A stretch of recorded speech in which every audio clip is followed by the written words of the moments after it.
Papa, ces deux garçons noirs qui dorment dans les ordures me ressemblent, dit le garçon au millionnaire. La Bentley noire s'arrêta brusquement lorsque Michael Harrison, âgé de seulement 5 ans, appuya son visage contre la vitre pare-balles et cria ces mots qui allaient faire s'écrouler le monde de l'homme d'affaires milliardaire. Dehors, sur un tas d'ordures puantes dans le quartier le plus dangereux de Détroit, deux garçons maigres et sales dormaient blottis l'un contre l'autre, grelottant de froid sous des morceaux de carton mouillé. David Harrison sentit son sang se glacer dans ses veines. Non pas à cause de la pauvreté qu'il avait sous les yeux, mais à cause de la ressemblance impossible que même un enfant de 5 ans pouvait remarquer. Les deux garçons abandonnés avaient exactement la même forme de visage, la même courbure des lèvres, les mêmes cheveux bouclés que Michael. Même endormis, ils semblaient être des copies miniatures de son fils. « Arrêtez la voiture », ordonna-t-il au chauffeur, la voix étranglée par une émotion qu'il ne savait pas nommer. James, le chauffeur de la famille depuis 15 ans, obéit sans poser de questions, bien que ses yeux dans le rétroviseur trahissaient de l'inquiétude. David descendit de la Bentley comme un homme en transe. Ses chaussures italiennes foulèrent la boue sale alors qu'il s'approchait des garçons. L'aîné, qui paraissait avoir 6 ans, se réveilla le premier, tirant instinctivement le plus jeune derrière lui dans une posture protectrice qui brisa le cœur de l'homme d'affaires. « Nous ne vous ferons pas de mal », murmura David en s'accroupissant lentement. « Comment vous appelez-vous »« Je suis Tyler », dit l'aîné, la voix rauque d'avoir tant pleuré. « Voici mon frère Kevin. S'il vous plaît, monsieur, ne nous ramenez pas dans cet endroit horrible encore une fois. » Ces mots frappèrent David comme des coups de poing dans l'estomac. Cet endroit horrible. Combien d'enfants avait-il vu dans des documentaires sur des foyers surpeuplés? Combien de campagnes de charité avait-il financées sans jamais imaginer qu'un jour il se trouverait ici, face à une réalité aussi brutale? « Depuis combien de temps êtes-vous ici » demanda-t-il, remarquant leurs vêtements déchirés, leurs bras maigres, leurs yeux creusés par la faim. « 3 soleils, répondit Kevin, le plus jeune, utilisant le langage enfantin pour compter les jours. Tante Rachel a dit qu'elle allait chercher à manger, mais elle n'est jamais revenue. David sentit quelque chose se briser dans sa poitrine. Rachel. Le nom résonna dans son esprit comme une cloche d'alarme, réveillant des souvenirs qu'il avait enfouis profondément. Sa défunte épouse Jennifer lui avait parlé, des années plus tôt, d'une sœur appelée Rachel, une femme à problème qui venait toujours demander de l'argent. « Connaissez-vous quelqu'un qui s'appelle Jennifer » tenta-t-il en retenant son souffle. Les yeux de Tyler s'illuminèrent pour la première fois. « Maman Jennifer. Elle venait nous voir à l'hôpital quand nous étions bébés. Tante Rachel nous a montré des photos. » Le monde se mit à tourner autour de David. Hôpital. Bébé. Jennifer était morte en couche, mais il se souvenait vaguement de conversations chuchotées entre médecins, de décisions qui avaient dû être prises rapidement, d'une situation médicale compliquée qu'il n'avait jamais totalement comprise. Michael descendit de la Bentley et courut vers les garçons, son innocence d'enfant ignorant toute différence sociale. « Vous voulez venir chez moi? J'ai des jeux vidéo et des biscuits. » La pure simplicité de la générosité de Michael contrastait brutalement avec la complexité de la situation à laquelle David était confronté. Comment expliquer à un enfant de 5 ans qu'il venait peut-être de trouver 2 frères dont il ignorait l'existence? Comment accepter la possibilité que Jennifer, sa femme bien-aimée, ait caché un secret dévastateur avant de mourir? « Monsieur Harrison », dit James en apparaissant à ses côtés, la voix basse mais urgente. « Peut-être devrions-nous appeler les services sociaux d'abord. » David regarda les 3 garçons, qui parlaient maintenant comme s'ils étaient amis depuis toujours, et prit la décision la plus impulsive de sa vie pourtant si contrôlée et calculée. « Non. D'abord, on les emmène à la maison, on les nourrit, on leur donne un bain. Ensuite, on avisera. » En aidant Tyler et Kevin à monter dans la Bentley, David ne pouvait s'empêcher de penser aux derniers mots que Jennifer avait murmurés avant de mourir. « Prends soin de tous, David. Promets-moi que tu prendras soin de tous. » À l'époque, il avait interprété cela comme un délire causé par la perte de sang. Maintenant, avec 2 garçons affamés sur la banquette arrière de sa voiture, il commençait à soupçonner que sa femme avait emporté un secret dévastateur dans sa tombe. Si vous aimez cette histoire et que vous voulez découvrir les secrets que cette famille cache, n'oubliez pas de vous abonner à la chaîne pour ne rien manquer de ce voyage émouvant. 3 heures plus tard, le manoir Harrison s'était transformé en quelque chose que David n'avait jamais vu. Un foyer avec des rires d'enfants résonnant dans les couloirs de marbre. Tyler et Kevin, désormais propres et vêtus de vêtements de Michael, trop larges pour leur corps dénutri, dévoraient des hamburgers dans la cuisine tandis que Margaret, la gouvernante, pleurait discrètement en les voyant manger avec désespoir. « Doucement, mes chéris, » murmurait-elle en remplissant des verres de lait. « Personne ne va vous prendre votre nourriture. » David observait la scène depuis l'encadrement de la porte, le cœur brisé en constatant comment les enfants protégeaient instinctivement leurs assiettes, comment Tyler goûtait chaque bouchée avant de laisser Kevin manger, et comment tous deux regardaient constamment vers la porte, comme s'ils s'attendaient à ce que quelqu'un entre pour les ramener en enfer. Son téléphone vibra. Eleanor Harrison, sa mère, appelait pour la 5e fois. David finit par répondre, sachant déjà que la conversation serait compliquée. « David, James m'a parlé des enfants que tu as ramenés à la maison. » La voix glaciale de la matriarche trancha l'air. « C'est de la folie. Tu ne peux pas simplement ramasser des enfants dans la rue. »« Maman, ils pourraient être mes fils. » Le silence à l'autre bout de la ligne fut si long que David pensa que la communication avait été coupée. Quand Eleanor parla enfin, sa voix était différente. Effrayée. « Que as-tu dit ? » Jennifer a peut-être eu des triplés. Ces garçons la connaissent, ils ont parlé de visite à l'hôpital quand ils étaient bébés. Et la ressemblance physique est impossible à ignorer. David. Eleanor inspira profondément. Je dois te dire quelque chose. Viens à mon bureau. Maintenant. Et ne ramène pas les enfants. 40 minutes plus tard, David était assis devant le bureau en acajou où sa mère gérait les affaires familiales depuis des décennies. Eleanor semblait avoir vieilli de plusieurs années en quelques heures. Ses mains tremblaient en ouvrant un dossier que David n'avait jamais vu. La nuit où Jennifer est morte, il y a eu des complications dont tu n'as pas été informé, commença-t-elle, évitant le regard de son fils. Les médecins ont découvert qu'elle était enceinte de triplés, mais il y avait de graves problèmes. L'accouchement prématuré a été traumatisant, mettant toutes les vies en danger. David sentit le sol se dérober sous ses pieds. Des triplés ? Tu savais que j'avais 3 enfants et tu ne me l'as jamais dit ? Écoute-moi avant de me juger. Eleanor leva la main. Jennifer perdait beaucoup de sang. Les médecins ont dit qu'ils ne pourraient peut-être pas sauver tout le monde. Il fallait prendre une terrible décision. Quelle décision ? Eleanor ouvrit le dossier, révélant des documents médicaux jaunis et des photos de nouveau-nés. Jennifer était inconsciente. Tu t'étais évanouie dans le couloir. Quelqu'un devait décider. Les médecins ont réussi à stabiliser Michael, mais Tyler et Kevin sont nés avec de graves problèmes cardiaques. Ils auraient eu besoin de chirurgie coûteuse et de soins intensifs constants. La colère explosa dans la poitrine de David comme un volcan. Et tu as décidé que ça ne valait pas la peine de les sauver. Ce n'est pas ça. Eleanor frappa du poing sur la table. Jennifer s'est réveillée quelques minutes et a demandé à voir Rachel. Sa sœur est arrivée désespérée, suppliant de s'occuper des jumeaux. Elle disait avoir des contacts médicaux, connaître des spécialistes. Jennifer lui a fait confiance. Confiance pourquoi ? Les abandonner dans la rue ? Nous pensions faire ce qu'il y avait de mieux. Rachel a signé des papiers de tutelle temporaire, elle a promis de s'en occuper jusqu'à leur rétablissement. Nous avons envoyé de l'argent chaque mois pendant des années. 20 000 $ par mois, David. 20 000. La révélation frappa David comme un tsunami. 20 000 $ par mois pendant 6 ans. Plus d'1 million de dollars que sa famille avait payé pour maintenir ses propres enfants loin de lui. Où est cet argent maintenant ? Demanda-t-il d'une voix dangereusement basse. Eleanor hésita avant d'ouvrir un autre tiroir, révélant des relevés bancaires. Rachel a cessé de le retirer il y a 3 mois. Les virements nous reviennent. Nous avons essayé de la contacter, mais elle a disparu. 3 mois, répéta David en calculant mentalement. C'est à ce moment-là que Tyler et Kevin sont apparus dans les rues. Le puzzle s'assemblait d'une manière terrible. Rachel avait pris soin des garçons tout en recevant l'argent, mais lorsqu'elle décida de disparaître avec la somme accumulée, elle les abandonna simplement comme des déchets. Il y a autre chose, murmura Eleanor. Les rapports médicaux que Rachel envoyait, ils n'étaient pas vrais. J'ai engagé un détective privé la semaine dernière, quand les virements ont commencé à revenir. Tyler et Kevin n'ont jamais subi les chirurgies cardiaques. Elle avait tout falsifié. La dernière pièce s'emboîta dans l'esprit de David.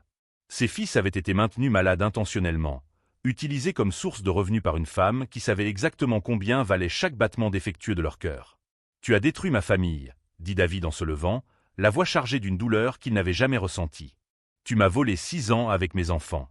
6 ans. David, s'il te plaît. » « Non, coupa-t-il en marchant vers la porte. « Il n'y a pas de pardon possible pour ça. Jamais. » En rentrant chez lui, il trouva les 3 garçons endormis sur le canapé du salon. Michael enlaçait à Tyler et Kevin comme s'ils ne faisaient qu'un. Margaret les avait recouverts d'une couverture et, en le voyant arriver, murmura. « Monsieur Harrison, ils ont la même tache de naissance sur l'épaule gauche. » Tous les 3. La confirmation de Margaret concernant les marques de naissance a été l'étincelle dont David avait besoin.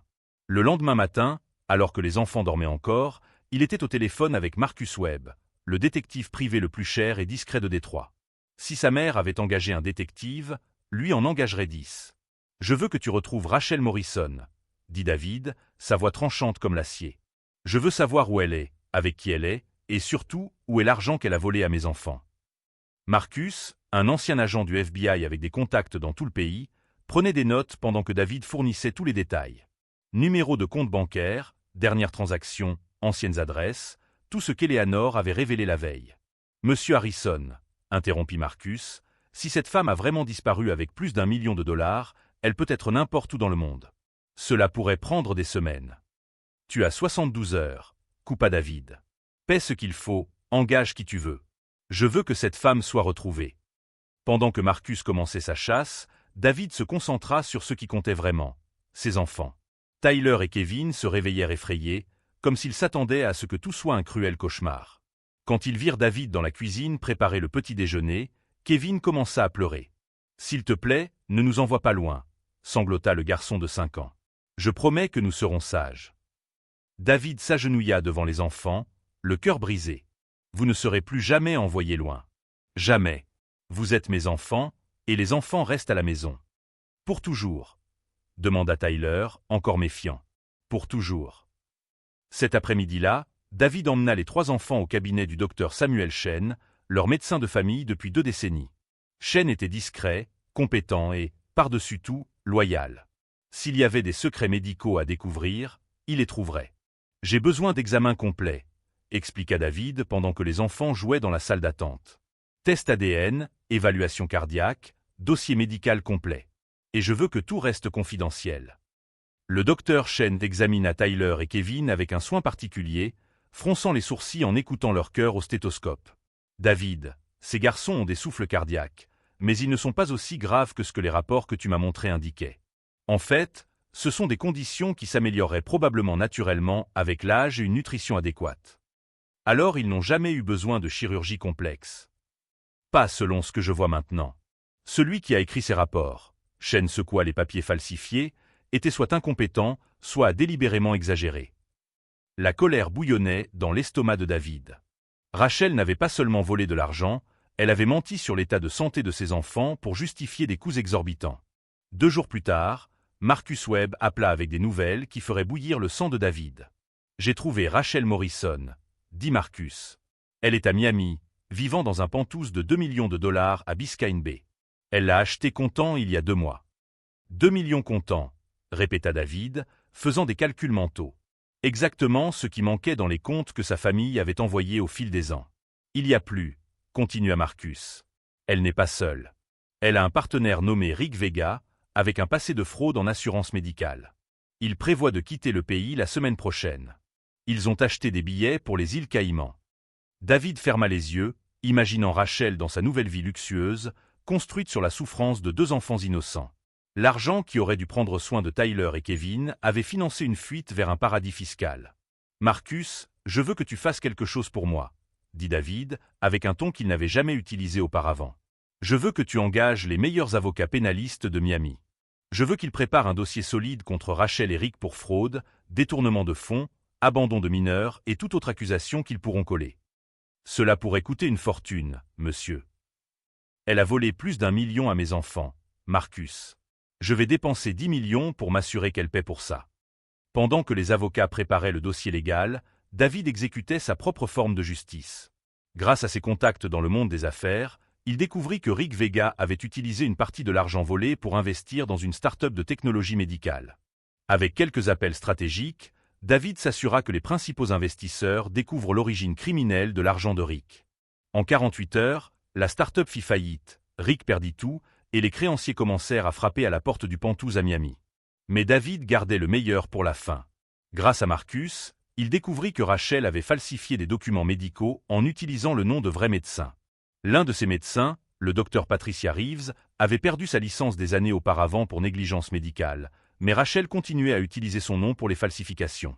Le docteur Reeves, vivant maintenant dans la pauvreté et amer de la perte de sa carrière, fut furieux de découvrir que quelqu'un utilisait son nom pour des fraudes. Lorsque Marcus lui offrit une somme généreuse pour témoigner contre Rachel, elle accepta immédiatement. « Cette femme a détruit la vie d'enfant en utilisant mon nom, » dit le docteur Reeves lors de l'enregistrement de son témoignage. Elle paiera pour chaque mensonge qu'elle a raconté. Le vendredi soir, exactement 72 heures après l'appel initial à Marcus, David reçut l'appel qu'il attendait. Le FBI de Miami a arrêté Rachel Morrison et Rick Vega il y a 1 heure, informa Marcus. Ils ont été attrapés en tentant de monter dans un jet privé pour Georgetown. Ils avaient 3 millions de dollars en espèces dans leur bagage. David ferma les yeux et pour la première fois depuis des jours, ressentit une paix relative. La justice était faite. Mais le dimanche matin, alors qu'il regardait Tyler, Kevin et Michael jouer dans le jardin du manoir, son téléphone sonna avec un appel qui allait tout changer à nouveau. « Monsieur Harrison », la voix de Marcus s'était tendue. « Nous avons un problème. Rachel négocie avec le FBI. Elle dit qu'elle a des informations sur quelque chose de beaucoup plus grand. Quelque chose impliquant votre famille dont vous n'avez aucune idée. » David sentit le monde tourner autour de lui, tandis que Marcus continuait de parler de l'autre côté du fil. Rachel avait proposé un accord au FBI, des informations sur un réseau de trafic de bébés en échange d'une réduction de peine. Et le nom Harrison était au centre de tout. « Quel genre de réseau ?» demanda David, sa voix sortant comme un murmure étranglé. « Elle affirme que ta mère, Eleanor Harrison, était impliquée dans une opération qui séparait des triplés et des multiples de familles pauvres, vendant les bébés supplémentaires à des familles riches qui ne pouvaient pas avoir d'enfants. Les Harrison n'étaient qu'un des cas. » Le téléphone glissa des mains de David. À travers la fenêtre, il voyait ses 3 enfants jouer à chat perchés dans le jardin, leur rire résonnant dans l'air matinal. Tyler aidait Kevin à courir plus vite, tandis que Michael faisait semblant d'aller plus lentement pour que ce ne soit pas trop facile. Ils semblaient être nés pour être frères. Mais l'appel de Marcus apporta une réalité beaucoup plus sinistre. Si Rachel disait la vérité, Tyler et Kevin n'avaient pas seulement été abandonnés. Ils avaient été des marchandises sur un marché noir de bébés. Marcus, j'ai besoin de tous les détails. Maintenant. Rachel a remis au FBI des documents montrant des transferts bancaires de la Harrison Foundation vers une clinique clandestine à Chicago. De grosses sommes, David. Des millions. Elle dit que ta mère payait pour que les jumeaux et triplés soient séparés à la naissance, ne gardant qu'un bébé par famille riche tandis que les autres étaient redistribués. David courut dans son bureau et alluma l'ordinateur avec des mains tremblantes. Il accéda au dossier financier de la Harrison Foundation, une organisation caritative que sa mère dirigeait depuis des décennies. Il n'avait jamais fait attention aux détails, faisant aveuglément confiance à Eleanor. Ce qu'il trouva le rendit nauséeux. Transfert mensuel de 50 000 $ à Sunshine Medical Clinic, à Chicago. 200 000 $ par an à Maternal Health Research, à Atlanta. Un demi-million par an pour quelque chose appelé Family Planning Initiative, à Houston. Toutes les transactions approuvées personnellement par Eleanor Harrison. David prit le téléphone et appela sa mère, les doigts tremblants de colère. « Maman, je regarde les registres financiers de la fondation. C'est quoi Sunshine Medical Clinic ?» Le silence de l'autre côté était assourdissant. « Maman. »« David, tu ne comprends pas la situation, » répondit enfin Eleanor, sa voix sonnant fatiguée et vaincue. « Il y a des choses que tu ignores sur le fonctionnement du monde. » « Alors explique-moi.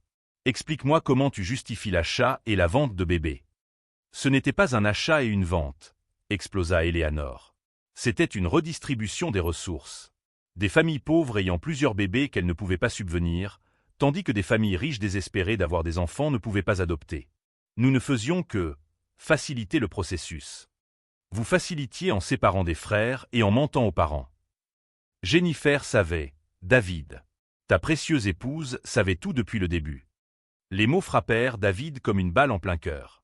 « Que as-tu dit ? » Jennifer n'est pas tombée enceinte naturellement de triplés. Elle a eu recours à la fécondation in vitro avec des ovules d'une donneuse, une jeune mère noire et pauvre de Détroit qui avait accepté d'aider des familles riches. Quand elle a découvert qu'elle était enceinte de triplés, Jennifer a paniqué. David s'agrippa à la table pour ne pas tomber. « Tu mens. » Jennifer est venue me voir désespérée. Elle disait qu'elle ne pourrait pas élever 3 enfants, que tu n'étais pas prêt. Elle a demandé que nous arrangions quelque chose. C'est elle qui a suggéré que Rachel garde Tyler et Kevin temporairement. Temporairement ? Ils ont été abandonnés dans la rue. Ce n'était pas le plan, cria Eleanor. Rachel devait s'occuper d'eux jusqu'à leurs 2 ans, puis nous les placerions dans une famille adoptive riche. Jennifer est morte avant que nous puissions finaliser les arrangements. La vérité finale frappa David comme un marteau. Jennifer, la femme qu'il avait idéalisée comme une sainte, avait participé activement au réseau pour se débarrasser de ses propres enfants. La phrase « Prenez soin de tous » qu'elle avait murmurée avant de mourir n'était pas un délire. C'était une confession chargée de culpabilité. David raccrocha et courut dans le jardin. Il avait besoin de voir ses enfants, de les toucher, de confirmer qu'ils étaient réels et en sécurité. « Papa !» Michael courut vers lui, suivi par Tyler et Kevin. « Tu vas jouer avec nous. » David s'agenouilla et serra les 3 garçons dans ses bras, les larmes coulant sur son visage. Tyler fut le premier à remarquer. « Pourquoi tu pleures, papa David ?»« Parce que vous êtes mes enfants, » murmura David. « Et je promets que jamais, jamais je ne laisserai quelqu'un vous séparer à nouveau. » Kevin, qui avait encore du mal à faire totalement confiance, demanda de sa petite voix « Même si des gens méchants viennent. »« Même si des gens méchants viennent, » confirma David. « Même si le monde entier vient. Vous 3 restez ensemble, pour toujours. » Cet après-midi-là, David prit la décision la plus importante de sa vie. Il appela Marcus Webb une dernière fois. « Marcus, je veux que tu retires toutes les accusations contre Rachel. »« Monsieur, mais elle a volé. Et je veux que tu remettes au FBI tous les documents de la Harrison Foundation. Tout, Marcus. Chaque transaction, chaque contrat, chaque conversation enregistrée. Ma mère paiera pour ce qu'elle a fait, mais pas par vengeance. Par la vraie justice. Cela pourrait détruire publiquement votre famille, monsieur Harrison. » David regarda Tyler aider Kevin à lasser ses chaussures, tandis que Michael racontait une histoire drôle qui faisait rire les 2 autres. « Ma famille est ici dans le jardin, Marcus. Tout le reste n'est que de l'argent sale. » 2 heures plus tard, des agents du FBI arrivèrent au manoir des Harrison avec des mandats de perquisition et de saisie. Eleanor fut arrêtée à la porte de sa propre maison, menottée devant des voisins choqués et des caméras de télévision. David observa tout depuis la fenêtre de son bureau, ressentant un mélange de douleur et de soulagement. La femme qu'il avait élevée était une criminelle, mais ses enfants étaient enfin libres de l'héritage toxique de la famille Harrison. 6 mois plus tard, David Harrison n'était plus milliardaire. Le FBI avait gelé tous les comptes de la Harrison Foundation, enquêté sur chaque transaction suspecte et exposé un réseau de trafic de bébés qui avait opéré pendant plus de 2 décennies. Eleanor a été condamnée à 25 ans de prison, Rachel à 15, et des dizaines d'autres personnes impliquées dans le réseau criminel ont été condamnées. La fortune de la famille Harrison a été partagée entre les victimes du réseau, plus de 100 familles qui avaient été séparées de leurs enfants au fil des ans. David a volontairement tout remis, ne gardant que ce qu'il fallait pour recommencer une vie simple avec ses enfants. Il vivait maintenant dans une modeste maison de 3 chambres dans une banlieue tranquille, conduisait une Honda Civic d'occasion et travaillait comme consultant financier pour une petite entreprise locale. Le changement de style de vie avait été radical, mais il ne s'était jamais senti aussi riche de sa vie. « Papa, tu peux nous aider avec les devoirs ?» demanda Tyler en entrant dans la cuisine où David préparait le dîner. À 7 ans, le garçon était devenu le leader naturel des 3 frères, veillant toujours à ce que Kevin et Michael restent sur la bonne voie. « Bien sûr », sourit David en s'essuyant les mains. « Quelle matière ?» Rédaction. La prof nous a demandé d'écrire sur notre famille. David sentit une boule dans la poitrine, mais pas de douleur, de la fierté. « Et qu'as-tu écrit ?» Tyler sortit une feuille de papier froissée de sa poche et lut fièrement à voix haute. « Ma famille est différente parce que nous nous choisissons. Mon papa David ne nous connaissait pas quand nous étions bébés, mais quand il nous a trouvés dans la rue, il a su que nous étions vraiment ses enfants. Il dit que la famille ne se mesure pas au sang, mais à l'amour. » Kevin arriva en courant, suivi de Michael, tous 2 impatients d'entendre la rédaction de leur grand frère. Quand Tyler eut terminé, Kevin applaudit. « Moi aussi, j'ai écrit sur notre famille. » annonça Kevin, maintenant âgé de 6 ans et bien plus confiant que le garçon effrayé que David avait trouvé dans la poubelle. « J'ai écrit que mon papa est un super-héros parce qu'il a sauvé Tyler et moi. »« Et toi, Michael, qu'as-tu écrit ?» demanda David à son plus jeune fils. Michael, âgé de 6 ans, rougit de timidité. « J'ai écrit que j'ai les meilleurs frères du monde parce qu'ils m'ont appris que partager est mieux que tout garder pour soi. » David se mit à genoux et embrassa les 3 garçons, sentant des larmes de bonheur couler sur son visage. Il y a 6 mois, il avait plus d'argent qu'il ne pourrait en dépenser en plusieurs vies, mais vivait dans un palais vide. Maintenant, dans une petite maison chaleureuse, il était vraiment riche. Le docteur Chen avait confirmé des mois auparavant que les 3 garçons étaient biologiquement frères, enfants de la même donneuse d'ovules et de David via la fécondation in vitro. Mais cette information était devenue sans importance. Pour David, ils étaient ses enfants depuis le moment où Michael avait pointé du doigt 2 garçons dormant dans la rue et reconnu ses frères. « Papa » demanda Tyler pendant le dîner, « pourquoi mamie Eleanor a fait de mauvaises choses ?» C'était une question que David savait qu'il entendrait tôt ou tard. Il avait promis d'être toujours honnête avec ses enfants, en adaptant la vérité à leur âge. Parfois, Tyler, les adultes prennent de très mauvaises décisions parce qu'ils croient savoir ce qui est le mieux pour tout le monde. Mamie Eleanor pensait qu'elle aidait, mais en réalité, elle blessait beaucoup de familles. Elle a aussi blessé notre famille, demanda Kevin, sa petite voix révélant qu'il luttait encore contre des sentiments d'abandon. Non, dit David fermement, prenant la main de Kevin. Elle nous a donné vous trois. Même si c'était de la mauvaise façon, au final elle vous a amené à moi. Et maintenant, nous sommes une vraie famille. Pour toujours, demanda Kevin, reprenant la même question qu'il avait posée des mois auparavant. Pour toujours, confirma David. Cette nuit-là, après avoir couché les enfants, les trois insistaient pour dormir dans la même chambre dans des lits superposés triples que David avait montés. Il s'assit sur la petite véranda de sa nouvelle maison, réfléchissant à l'extraordinaire parcours qui les avait amenés jusque-là. Margaret, l'ancienne gouvernante, travaillait maintenant à mi-temps pour aider David avec les enfants après l'école. James, l'ancien chauffeur, avait ouvert une petite entreprise de transport et emmenait occasionnellement les garçons pour des sorties spéciales. Même après avoir perdu leur emploi lorsque la fortune Harrison avait disparu, ils étaient restés loyaux envers la famille qui comptait vraiment. Le téléphone sonna, interrompant ses pensées. C'était Marcus Webb. « David, j'ai des nouvelles que tu voudras entendre, » dit l'enquêteur. Le FBI a retrouvé 17 autres familles qui ont été réunies avec leurs enfants perdus grâce aux informations que tu as fournies. 17 familles, David. Tu as sauvé 17 familles. David ferma les yeux, sentant une profonde paix. La destruction de l'Empire Harrison avait causé de la douleur, mais elle avait aussi guéri des blessures qui saignaient depuis des décennies. Il y a une chose de plus, continua Marcus. La ville organise une cérémonie pour te rendre hommage. Ils veulent te décerner une médaille d'honneur civile. Ce n'est pas nécessaire, répondit David. J'ai tout ce qu'il me faut ici à la maison. Après l'avoir raccroché, David regarda les étoiles à travers la petite fenêtre. Dans un manoir de 20 pièces, il se sentait souvent perdu et seul. Dans cette maison de 3 chambres, avec les rires des enfants résonnant dans les couloirs étroits, il avait trouvé le vrai sens du foyer. Tyler apparut à la porte, se frottant les yeux. « Papa, j'ai fait un cauchemar. »« Viens ici », ouvrit David les bras. Tyler se blottit contre lui, et bientôt Kevin et Michael les rejoignirent, formant un tas familial chaleureux sur le canapé du salon. « Papa », murmura Michael, somnole, « tu es le meilleur papa du monde. » Et à ce moment-là, David Harrison sut que c'était vrai. Pas parce qu'il avait été milliardaire, mais parce qu'il avait choisi l'amour avant tout. Si cette histoire a touché ton cœur et que tu crois au pouvoir de l'amour familial, n'oublie pas de t'abonner à la chaîne et de la partager avec des personnes qui ont besoin de se rappeler que la vraie famille est celle que l'on choisit avec le